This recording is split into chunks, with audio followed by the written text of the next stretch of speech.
Nos encuentras en Facebook e Instagram como Heraldo Podcast y en Twitter como El Heraldo de México. Yo soy Mariana Guzmán y puedes seguirme en Twitter como @MarianuxGuzmán. Hasta la próxima.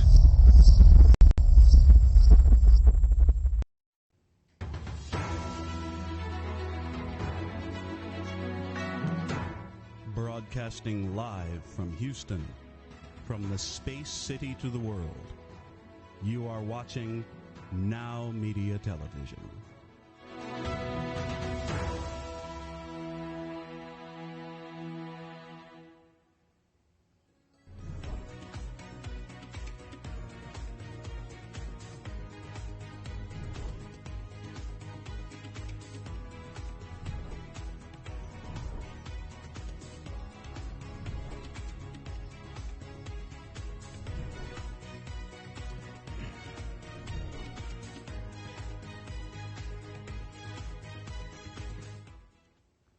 Hello and welcome to Salaam Namaste.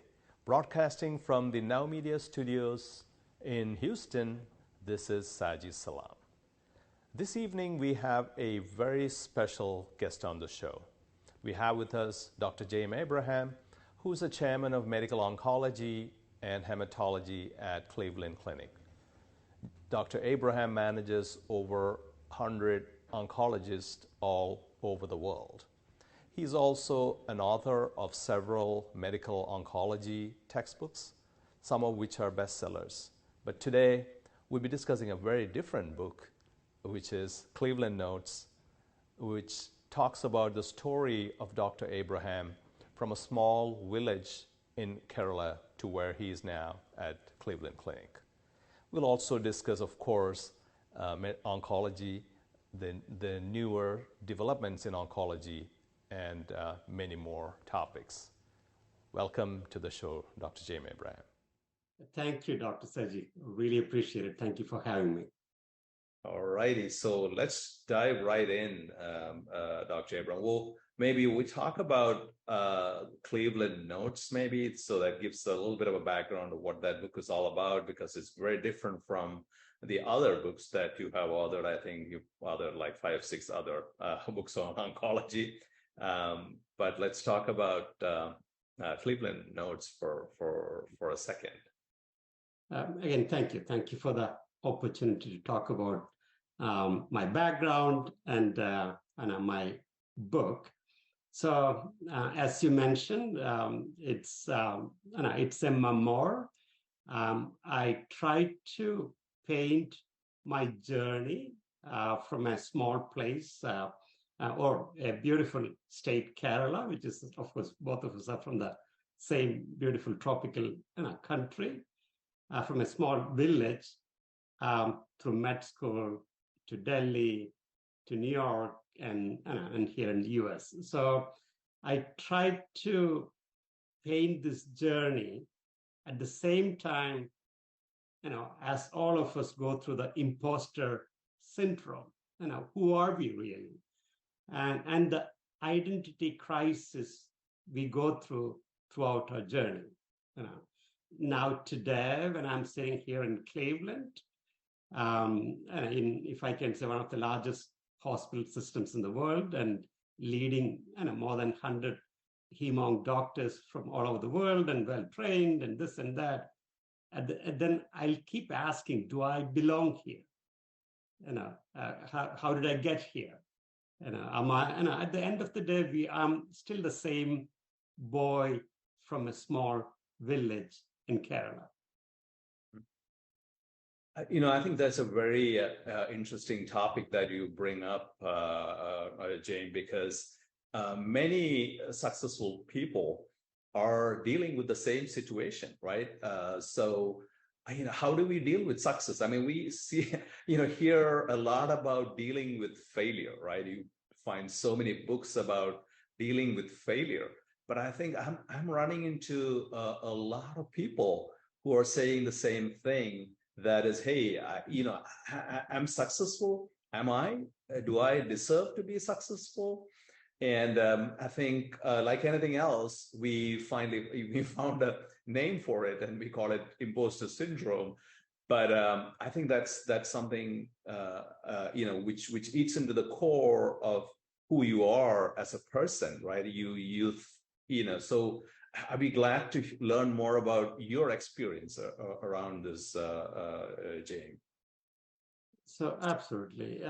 So you're right, especially people like you and me, from a different background, who look around and we don't see many people like us in the boardroom or in the C-suite or in the decision-making table. Or not too many people speak the way we speak, and not too many people have the same experience like ours. So then we ask this question, do I belong? But at the same time, Saji, I really find strength in our journey. I don't think anybody can take that strength out of us because we know what it means to work our way through from a situation. Like even today, people complain about small things almost every day.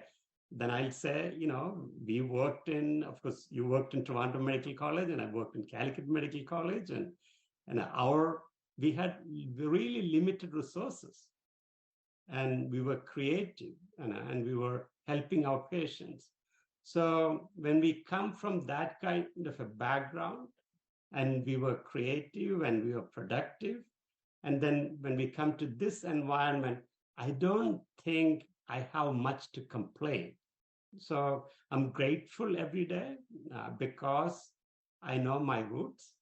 And of course, I know that I need to keep, of course, people like me, I need to keep proving myself to the world that I deserve or I belong. So that's kind of the story in this book. And I hope if that can inspire one kid and to take this kind of a journey, I think I'll be really, really happy with my work. I think it's not just one kid. It could be several kids, and the thing that we are also not probably thinking out much is that the world today is global as well. So it might be not just one kid in Kerala, right? As more kids know about it across the world, it will be inspiring to several kids across the world. So I think that's that I think is very important, and it's good that you're taking the lead on this. So thank you for doing this. And when we talk about the work we do and the challenging situations we've been in, and then striving to get to a better place, one of the things I tell my daughter is that hunger is a great motivator, right? I mean, it's not that you and I, didn't grow hungry, but seeing hunger, seeing poverty around you is also makes you, more humble. And I think that is a quality which I find in a lot of the physicians of Indian origin here are very humble, and that is what you keep hearing from a lot of patients. Patients of our friends, yours. I think everybody would recognize that part of it. So that humility is something that comes from seeing adversity, experiencing or witnessing adversity at close range. So that I absolutely agree with you that is a strength that keeps us going, and we should be proud of that. And I one of the things I tell some of our business colleagues is that there are certain things that Harvard cannot teach you, and that is called the street smarts that comes from being in certain situations. And then actually that is a good segue into one of the other questions I have for you, which is, again, in your past, you were a student leader. You were a student leader of medical students. You were the president of the Kerala Medical Medical Association. And how did that shape your thought process, or how you deal with your day-to-day work, managing conflicts and the like? Did you see any parallels from or contributions from that experience coming into your work life? Absolutely. So let me say one more thing, and then I'll come to that question. So I'm really lucky, probably like you and me. I was lucky to be born in Kerala, because you know that our passport for social mobility was the free public education. So I'm a product of free public education, and like you and me, I was including medical school. We got that completely free. So I think I'm really, really grateful for that free public education, which allowed us to have this social upward mobility. So as you mentioned, once we got into med school, and of course, we keep focusing on medicine and science and that part. But in addition, I was really attracted by the things happening outside the classroom. Of course, whatever the social responsibility or social awareness we had, kind of really driven me to respond to the social issues of that time, which can be directly related to med students or probably outside of the med students. So I always say that I learned more from outside the class than from inside the class. So what I learned from outside the class really, really is helping me to manage this large team in a complex organization. Yeah, I cannot agree more. And even in corporate America or anywhere in the world, ultimately, business and healthcare, everything is people centric, right? And so, if you ask me, the skills that one learns as outside the classroom, right, basically dealing with all kinds of people. And managing to work collaboratively with them is a great skill set, which, like I said before, Harvard cannot impart that, right? And so I think it's a great point, Jame, and I can see that being a big driver in how you manage this large team. So coming off from the book, let's jump a little bit into the science and medicine, though I would want to talk a little bit about what is emerging in the field of oncology. There's so much going on, and what are your thoughts about about what's emerging in oncology these days? Sure. So in the book, almost half of my book is kind of really focusing on number of patients' journey. So Saji, as you know, cancer is one of the toughest diagnoses. Once you get a diagnosis of cancer, it changes that person's life, that family's life, and the community around that person's life. So there's a huge emotional component in addition to what's happening with actual diagnosis. So as all of us know, there are 4 major illnesses which can potentially get us at the end. It could be a cardiovascular disease or cancer or neurodegenerative disease like Alzheimer's or some kind of memory issues or metabolic syndrome. These are the 4 major killers of our time, especially in the Western world. And of course, that's kind of emerging as in India and China and other parts of Africa. So in the past let's just say 30 or 40 years of investment in cancer has really transformed cancer care. As you know, in the past, cancer treatment depends on probably three things. The surgery, removing the tumor, or radiation, and then chemo or cytotoxic medicine. As a medical oncologist, that's what I focus. So in the past, the chemotherapy means it's almost like a poison. It kills the cells, which could be, of course, it kills the cancer cells more, but it kills the normal cells too. So almost like an indiscriminate killing of the cells. But in the past 20 or 30 years of really a better understanding of the biology of the cancer is helping us to understand what's driving the tumor. Now, what's turning this on? What's the switch? How we can turn that off. So that has led to the development of number of targeted treatment, the treatments which are targeting what's driving the cancer. And then we can turn that off. So that's a major change which is happening in the field of cancer.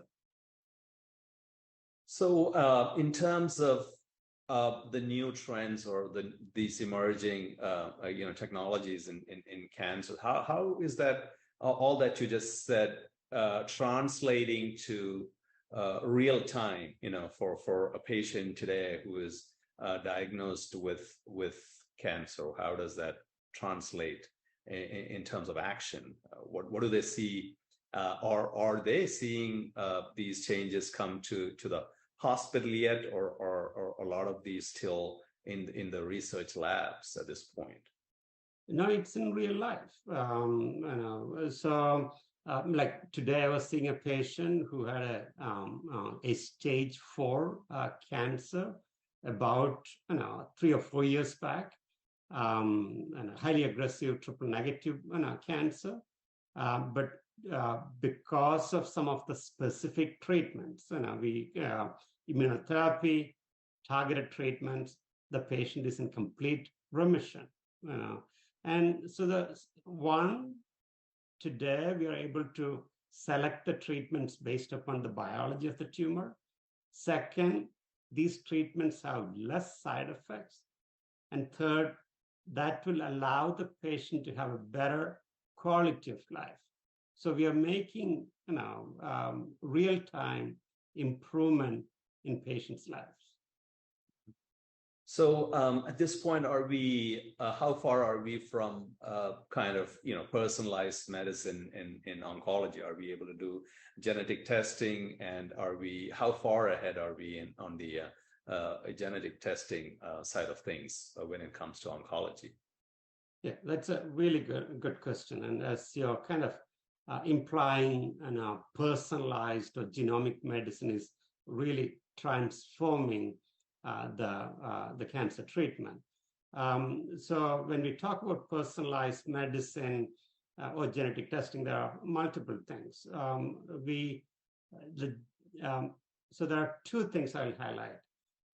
When we talk about genetic testing, one type of genetic testing is like a person with a diagnosis of cancer, do they carry an abnormal gene that makes them high risk for certain cancers?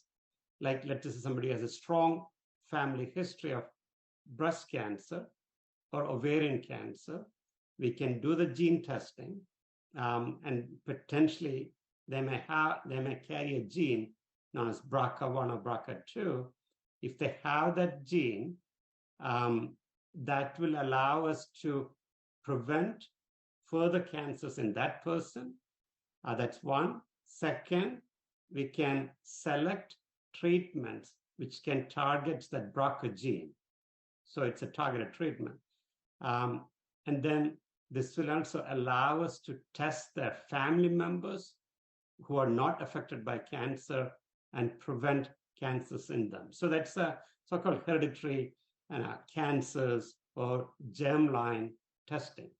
But the other thing which is really almost like an explosion of knowledge, is testing the tumor to understand what's happening within the tumor, so-called somatic testing, understand what's happening within the tumor, then finding treatments which are specifically targeting those mutations.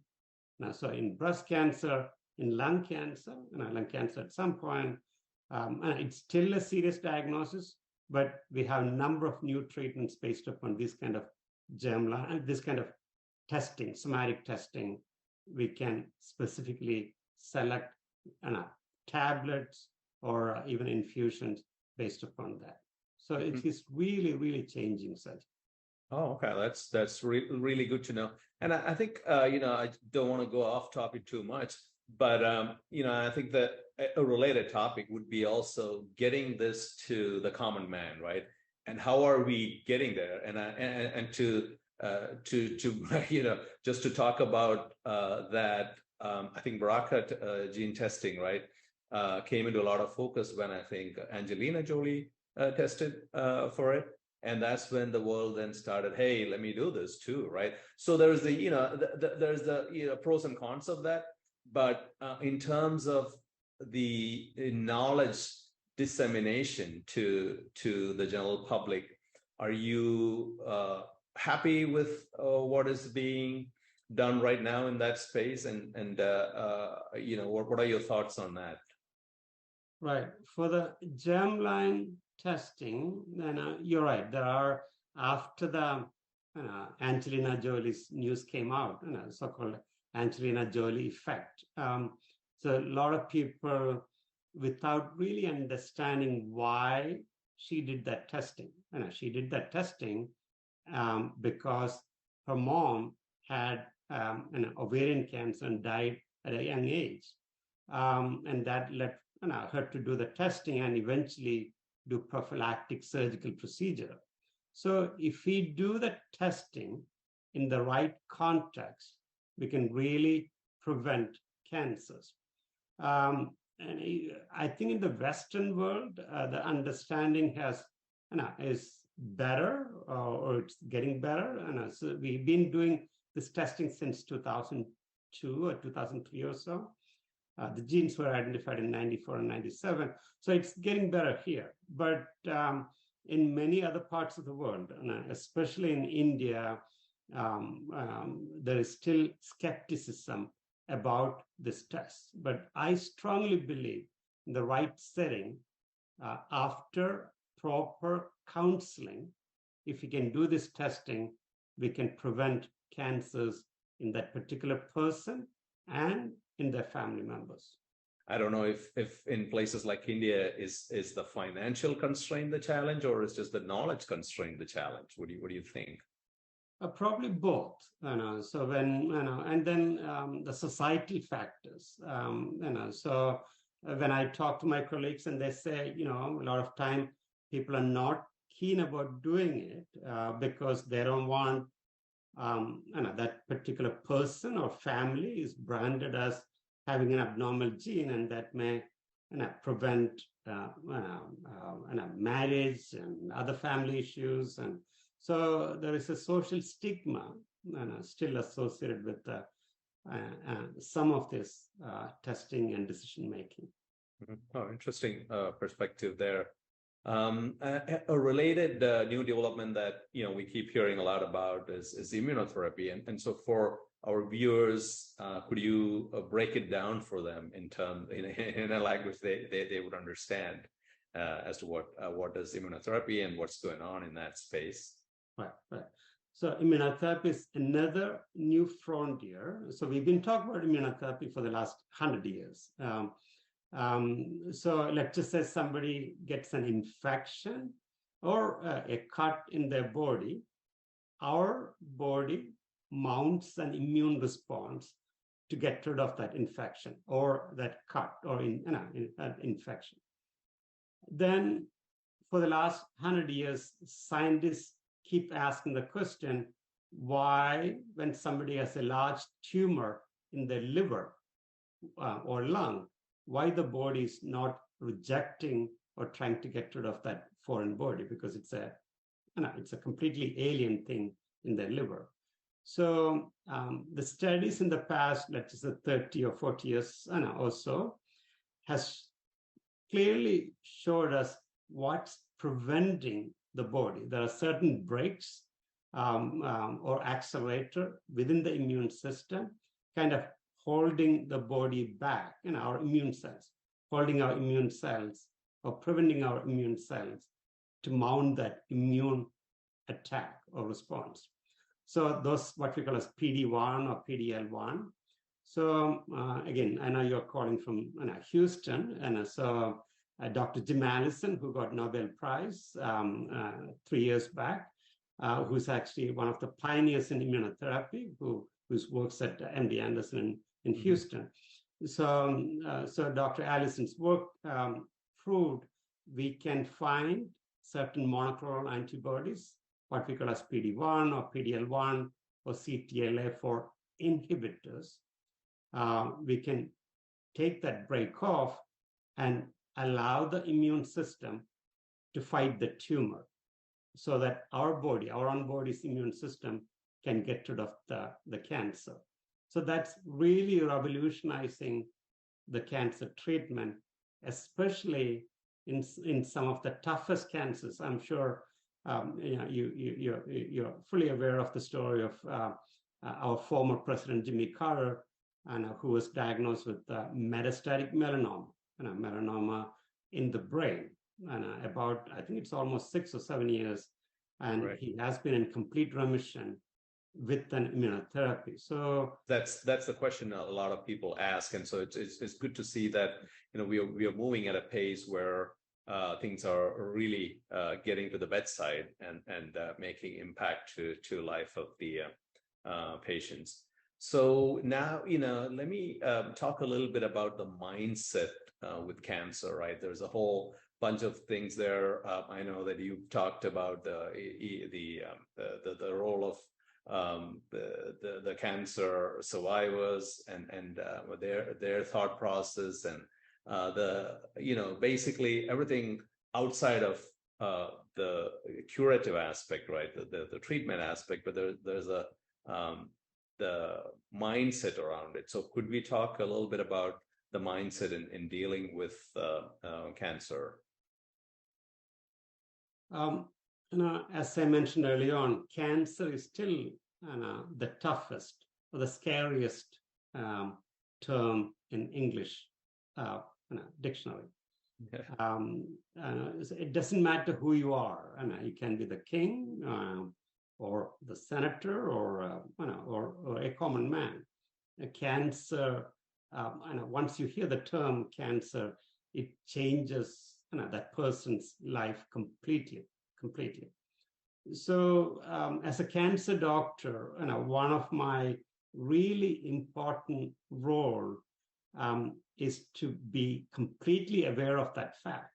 I always tell my students and my trainees who spend time with me, I always tell them the most important thing when we walk into a patient's room, and a couple of things. One, know who that person is. It's not a stage 2 breast cancer. It's not a person with stage 4 lung cancer. It's a mother or a dad or a husband who is worried about what's happening with them today and what's going to happen to them tomorrow. So try to know them, understand their fears, understand their concerns as a person. That's the number one thing. And number two, I always tell my students, be present, try to be present in that moment, and make sure you listen to them and you connect with them in a human level. I think that's really important to build that fundamental trust. Once you build that fundamental trust, Saji, they will allow you to enter into their life, and that's a privilege. I never take that as that's an expectation. That's a privilege. Now, and that will help you really. I'm going to use this term, to heal them. As you know, your role as a doctor is not just to prescribe medicine and cure that cancer. Your role is really heal them. Healing takes the whole mind and body. Of course, I'm sure you know that I trained at National Cancer Institute and National Institute of Health, and I'm at Cleveland Clinic. But still, the most important thing is to really take care of that patient as a complete human being with fears and hopes and desires. And yeah, I think that's a great training that you're providing to physicians who are coming into oncology. And my question my follow-up question is, how would what should a patient who is diagnosed with cancer be expecting, be getting prepared for? How do you break this to a patient, and how do you guide them along the process? So usually what I tell them when somebody get a diagnosis of cancer, one of the most important things is they need to find a team whom they are really comfortable. So make sure you find a team. It can be anybody. Find a team who cares for you. Then of course, it's a shared decision making. Let's just say somebody has a stage 3 breast cancer. I always tell them at the end of the day, you are the one who's making the decision, and we are making it together. So you need to really empower the patient to ask questions and then make that decision together. And if the doctor or the team is not allowing you to have that shared decision making, I think the patient should question, am I with the right team? And then, as you said, we should be allowing the patient to ask all the questions, and there's no silly question, because, of course, as a doctor, I'm focused about curing that cancer or killing the cancer cells. They are probably more worried about the hair loss or the nausea vomiting, or can I get to my son's graduation 2 weeks? So I think there should be a clear communication between the patient and the provider. So we bring a team together. Of course, in addition to the doctors, there's nurses and care coordinators, social workers, the psychologists. They all work with the patient to address all these different aspects of their daily life. Oh, that very, very good perspective there, Jame. I have another question, and we keep hearing a lot about artificial intelligence, and it's popping all over. We see that in various spheres. And what do you see the role of artificial intelligence being in oncology? Where do you see that going? Or is this something that physicians can leverage? What do you see there in that space? So I'm still learning what this means, like all of us. But I think the AI will clearly transform what we do on a daily basis. So let's just think about different aspects of the medicine. Let's just say pathologists or radiologists.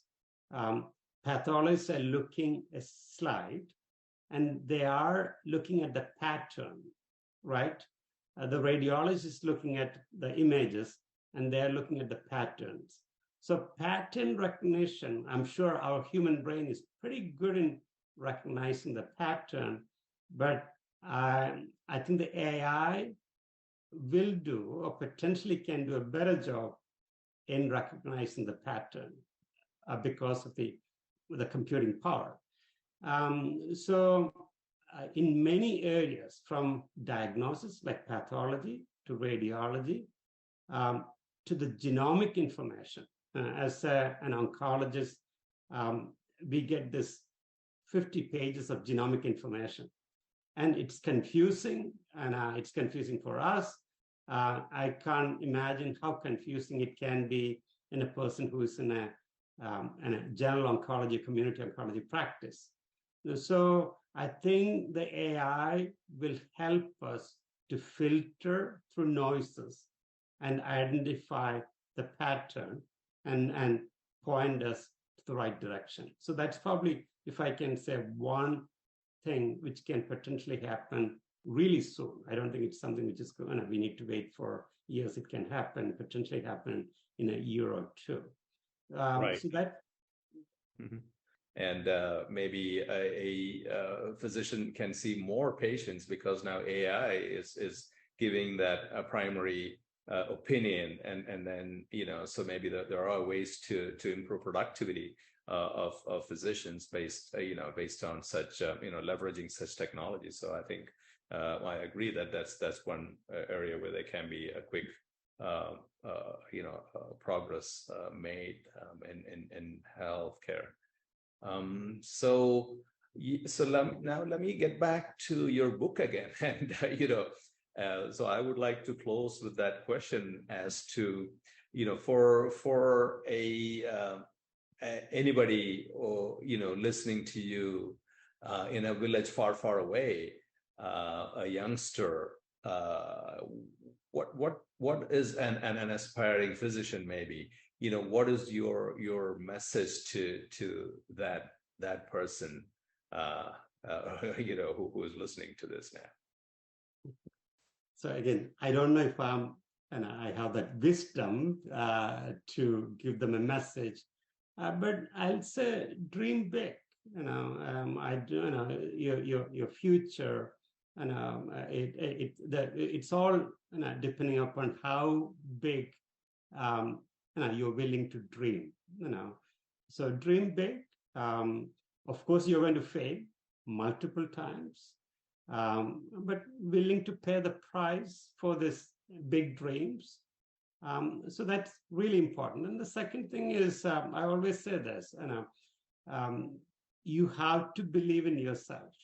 There's nobody else is going to believe in you if you don't believe in yourself.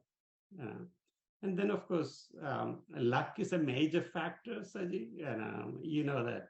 Our many outliers really help us in taking us through this path. And of course, luck we cannot change, but our determination, our willingness to get up and move forward with every fall or every failure, and focusing on what's ahead is extremely important. Well, thanks for that inspiring message, and thanks for coming on the show. So once again, thank you, Dr. Jame Abraham, and we'll speak soon. Thank you, Saji. Really appreciate it. Thank you. All right.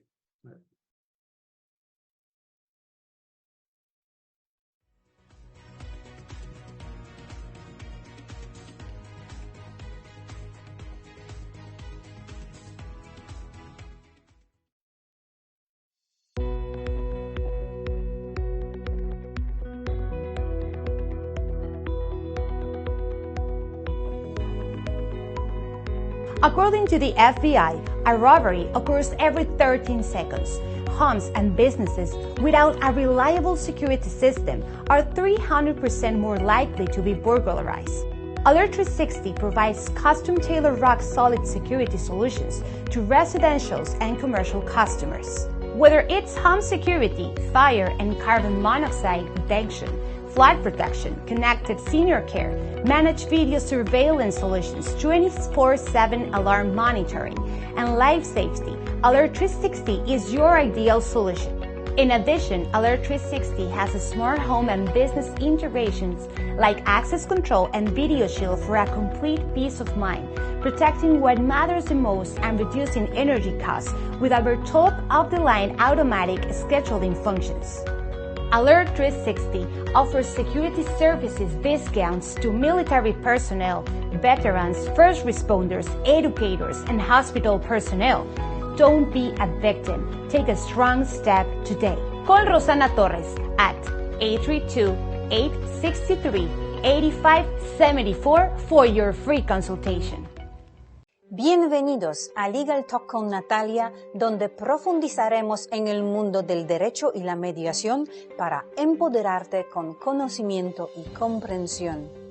Nuestra meta es ayudarte sobre aspectos legales de diversas situaciones y guiarte a tomar decisiones informadas que puedan impactar positivamente tu vida. A lo largo de nuestros segmentos contaremos con expertos invitados, incluyendo abogados, mediadores y académicos, donde compartiremos sus perspectivas y responderemos a tus preguntas. Recuerda, el conocimiento es poder. Y juntos podemos cambiar vidas para mejorar y entender cómo funciona el derecho.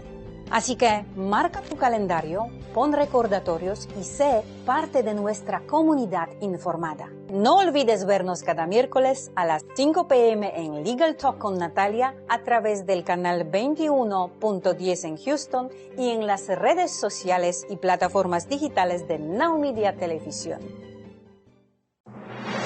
Best bilingual news, business talk, and technology content 24 hours a day, 7 days a week.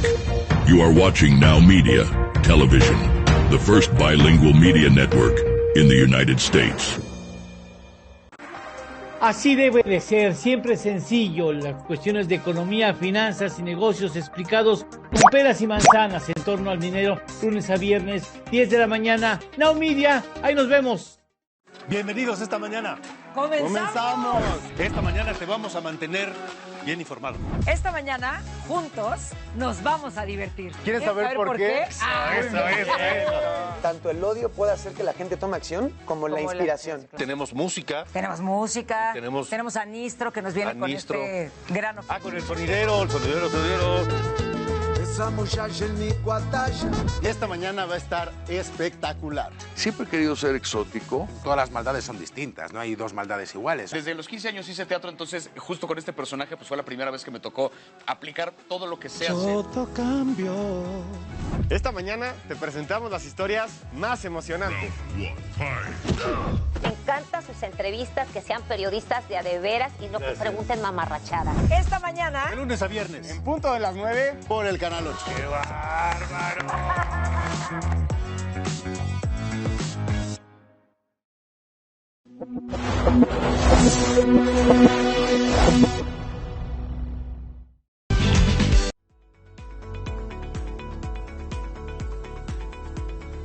Tell me, are you looking to sell a house or buy a home? Hi, I'm Michelle Briggs, and your real estate needs are my priority. With over 2 decades worth of experience within the real estate industry, I know I can help. Whether you're selling a house and moving on to the next chapter or buying a home to create generational wealth for your family, I am the realtor for you. Call me now at 713-256-5465 and let me handle all of your real estate needs. ¿Quieres tener el mejor recuerdo de bodas, original, exclusivo y fuera de lo común? Entra a www.larevistadetuboda.mx o visítanos en nuestra página de Instagram o Facebook. Descubre todo lo que puede quedar plasmado en el recuerdo que siempre soñaste. Reportajes, entrevistas, un diseño personalizado, sesiones fotográficas y mucho más. Solo en la revista de tu boda.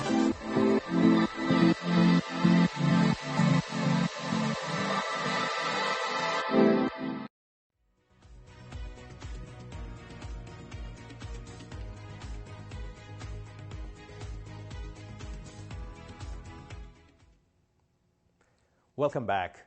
In today's Bollywood segment, we look at some of the box office reports, some of the inner workings of Bollywood, such as the marketing, some of the conflicts that happen when movies are shot, and some innovative strategies that are used to get Bollywood right in front of you.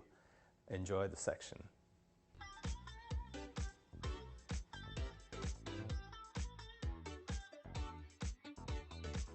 The Karan Johar-produced film Yodha will clash at the box office with the Sri Ram Raghavan-directed film Merry Christmas, and a statement by Karan about the clash had the social media in a tizzy. Karan had specifically mentioned that filmmakers should talk to each other and should not pitch their films opposite other movies, as it can cannibalize the box office collection. While history has proved that clashes do affect the box office, there have been times when both films have really done well despite the clash.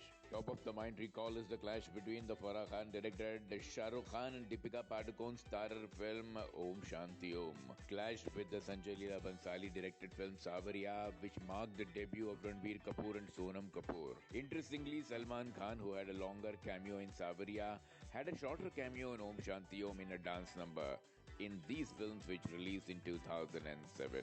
Om Shanti Om was a hit and Savarya was a flop. 2008 saw two different films, Fashion directed by Madhur Bhandarkar clashing with the Rohit Shetty directed film Golmaal Returns. While the Ajay Devgan starrer Golmaal Returns had a better returns, the Priyanka Chopra and Kangana Ranaut starrer Fashion did well too. Fashion also went on to win national awards for the actresses Priyanka Chopra and Kangana Ranaut. The different genres of the film helped both the films do well. Incidentally, Karan Johar's film in 1998, Kuch Kuch Hota Hai, starring Shah Rukh Khan, Kajol and Rani Mukherjee, clashed with the Amitabh Bachchan and Govinda film Bade Miyan Chote Miyan. And both these films went on to do well, proving that Karan should not be the man who should be complaining about box office clashes. The year 2000 saw a clash between two big filmmakers and production houses of the Chopras. Vidhu Vinod Chopra had made the Hrithik Roshan, Sanjay Dutt and Preeti Zinta starrer film Mission Kashmir, and Yash Chopra produced Mohabbatein for his son Aditya Chopra as a director, with Amitabh Bachchan, Shah Rukh Khan and Aishwarya Rai leading the cast. Both the films had a good box office. Another big clash was again as ugly as the Om Shanti Om and Savarya clash, and that was that of Dilwale and Bajirao Mastani. Rohit Shetty's Dilwale, starring Shah Rukh Khan, Kajol, Varun Dhawan and Kriti Sanon, released along with the Sanjay Leela Bhansali film Bajirao Mastani, starring Ranveer Singh, Priyanka Chopra and Deepika Padukone. This time around, Bajirao Mastani bent on to be a hit and Dilwale did not match up to the hype. One of the biggest clashes, however, is the one when Amir Khan's film clashed with Sunny Deol's Gadar in 2001. While the Amir Khan film was touted to be much bigger, Gadar went on to become the biggest ever hit in Hindi cinema till 2001. Lagan also had its share of success and went on to be nominated in the top 5 films for the Oscar award. Another big fight took place when Ajay Devgan's film Son of Sardar released opposite Yash Chopra's film Jab Tak Hai Jaan, starring Shah Rukh Khan. Devgan accused the Chopras of manipulating the distributors and even filed a case against Yash Raj Films at the Competition Commission of India. Devgan lost the case, but both films ended up doing well, though Son of Sardar did not do what Ajay Devgan thought it would do. Another Yash Chopra directorial, Veer Zara, was also in a clash mode when it clashed with the Akshay Kumar starrer Aitraz. While Chopra's film starring SRK, Rani Mukherjee and Preeti Zinta did well, Aitraz too was a success.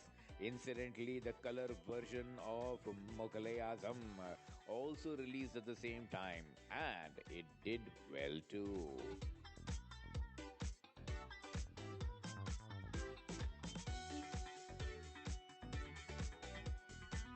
Every year, thousands of films are announced, but only a few make it through the end and see the light of day.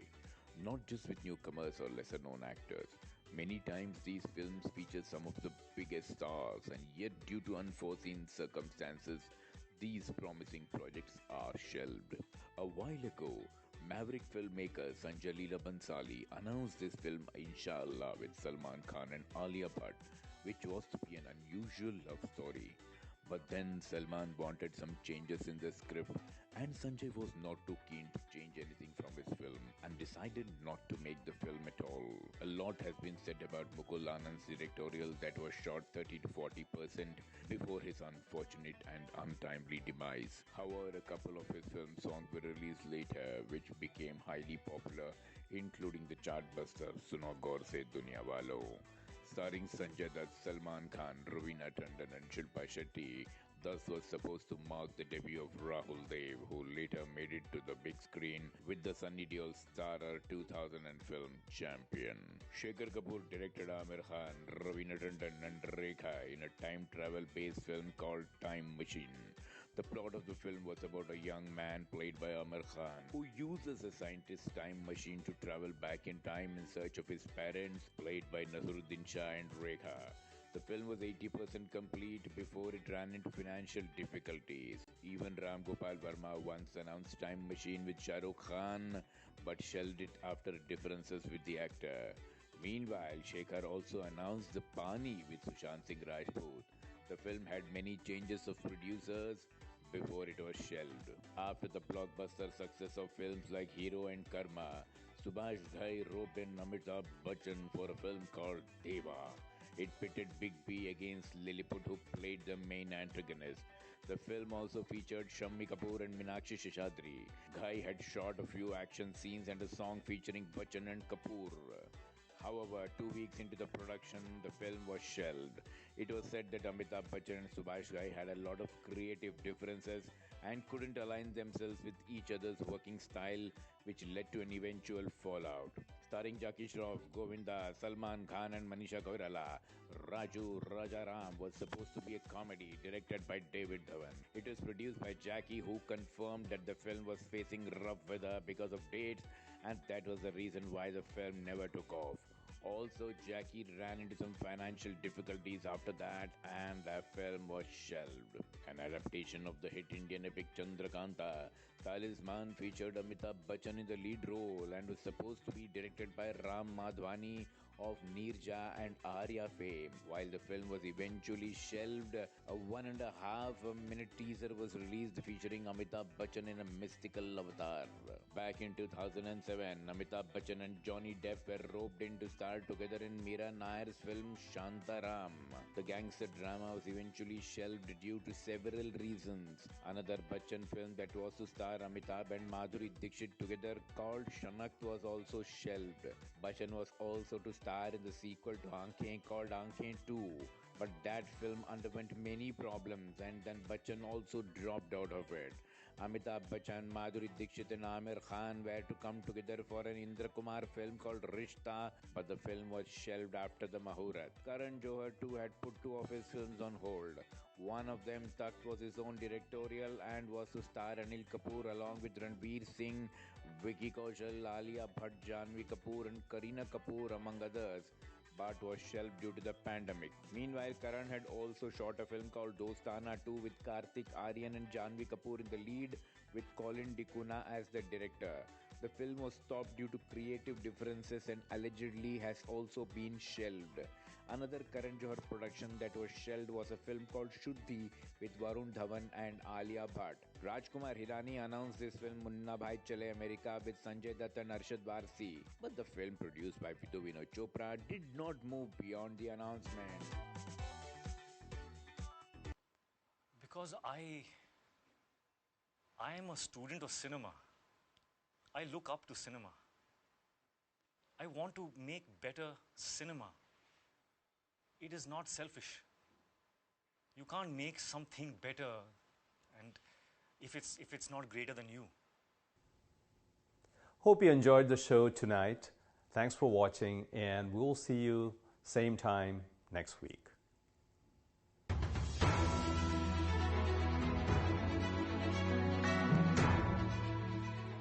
This has been a Now Media Television feature presentation.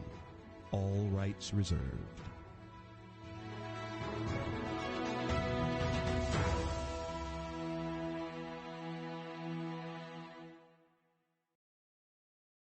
Oye, Lily dice que AT&T le da a todos las mejores ofertas. Minus the air quotes.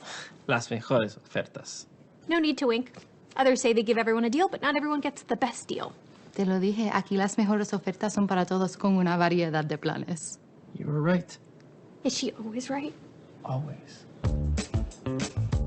En AT&T les damos a todos nuestras mejores ofertas en cada smartphone.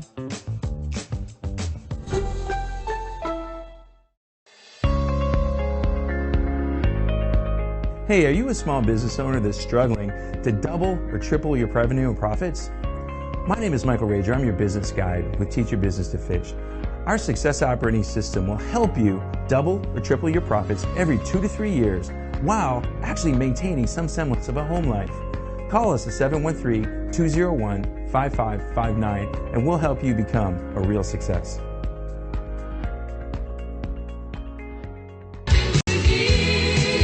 En esta era digital, las tarjetas de presentación de negocio son cosa del pasado. De hecho, la mayoría de las personas que las reciben las pierden en cuestión de minutos. La videotarjeta de negocios de Now Media es un video de su negocio especialmente creado por nuestros expertos con toda su información de contacto, los productos y servicios de su negocio y puede ser enviado de manera rápida utilizando su teléfono móvil. Cientos de negocios ya están viendo la diferencia. Llámenos hoy al 832-384-9588. Hey, Lily says AT&T is giving everyone their best deals. Minus the air quotes. Best deals. No need to wink. Others say they give everyone a deal, but not everyone gets the best deal. Told you, the best deals are for everyone here, with a choice of plans. You were right. Is she always right? Always. At AT&T, we give everyone our best deals on every smartphone.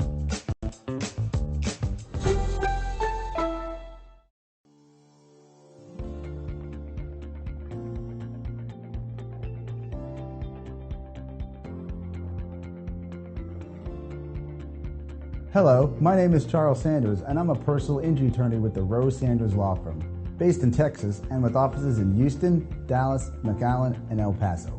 We assist individuals throughout the entire state who have suffered harm due to the negligence of another person.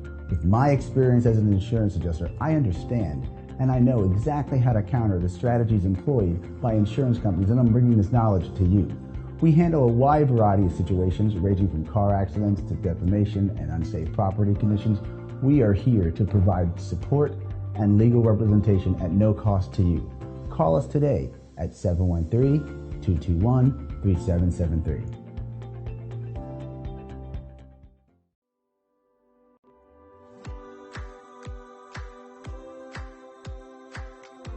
As a home or business owner, it can be tough to find a painting company that you can rely on. Look no further. Hi, I'm Courtney Hughes, owner of 360 Painting West Houston, your go-to painting company for residential and commercial needs. 360 Painting's mission is simple. We want to provide you with the highest quality finish and the best painting experience possible. Our company's residential and commercial painting services are founded on 3 core values. First, quality. We ensure the use of premium paints, high-quality finishes, and proven painting methods. Second, professionalism. We are committed to professional and responsive painting services. We coordinate and plan projects around your schedule and will treat your property with the utmost respect. And lastly, customer service. Your satisfaction is our #1 priority. So before laying a single brushstroke, we will make sure that we understand your vision for your home or office, and we'll do all that we can to paint that vision into reality. We strive to complete every project to your specifications, and we ensure professional, accountable, and reliable service from the first brushstroke to the last. So the next time that you need your home or business painted, give us a call for your free estimate at 713-829-1581. En esta era digital, las tarjetas de presentación de negocio son cosa del pasado. De hecho, la mayoría de las personas que las reciben las pierden en cuestión de minutos. La videotarjeta de negocios de Now Media es un video de su negocio especialmente creado por nuestros expertos con toda su información de contacto, los productos y servicios de su negocio y puede ser enviado de manera rápida utilizando su teléfono móvil. Cientos de negocios ya están viendo la diferencia. Llámenos hoy al 832-384-9588.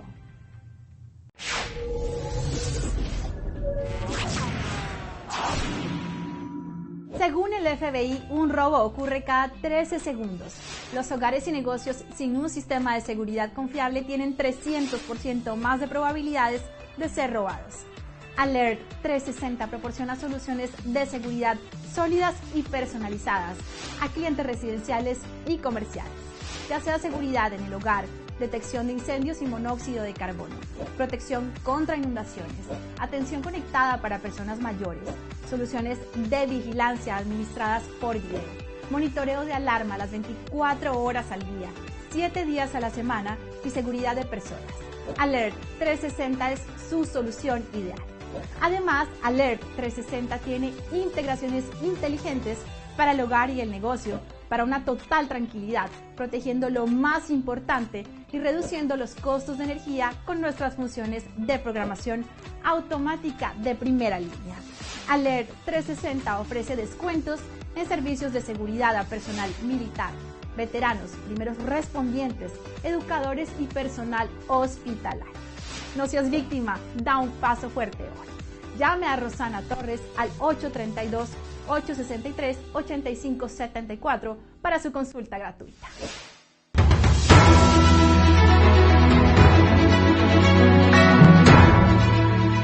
En vivo desde Houston, la ciudad espacial.